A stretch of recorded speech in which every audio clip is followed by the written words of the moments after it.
do pro bono work here as directors. I have a cap, at least 10 to 15 people per year. Anyone that I meet along my walk who may be eligible for the scheme, they don't know how to do it, we do it for free. And that's one of the key things that disability professionals have to start walking the talk in moving in that direction as well. So those are some of the critical issues. I think where we are as the NDIS, there's so many changes coming up anyway, Dr. Vicky, in July. Most of you would be aware of the Worker Screening Act of 2020. Some of you might be, or some of you still catching up onto that. Those are some of the pieces of legislation that are happening in the background to try and harmonize all the checks into a one single check. Because as you would know right now, the NDIS, or the disability sector in Australia, is one of the heavily regulated sectors in the world.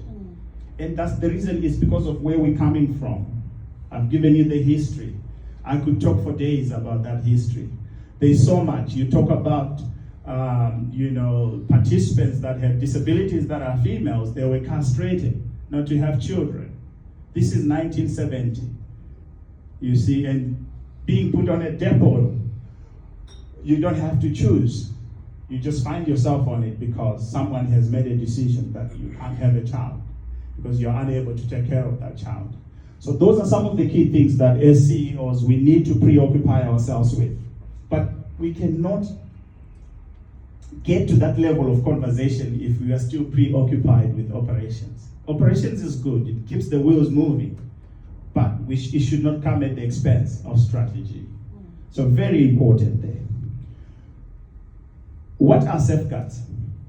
One of the key things that you would look at within the safeguarding framework, you would look at the compliance. For instance, if I give you just the keyword compliance, one thing I'm beginning to learn now from my brother Buddy is the ATO has got a different framework of what compliance is. You look at the child protection services in Queensland, in New South Wales, Victoria, they also have their own set of what they mean when they say compliance. The NDIS Commission have got its own. So you're just in the middle now trying to grapple with all these changes to say, what is this animal?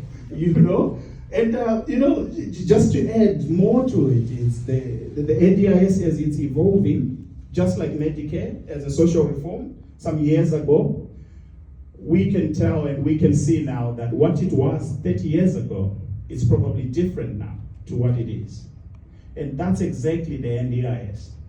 As the wheels are moving, majority of us, we are finding ourselves as startups. We've never managed people before. Yes, I'm a great OT. Yes, I'm a great accountant. But guess what? I started this small business. Now I have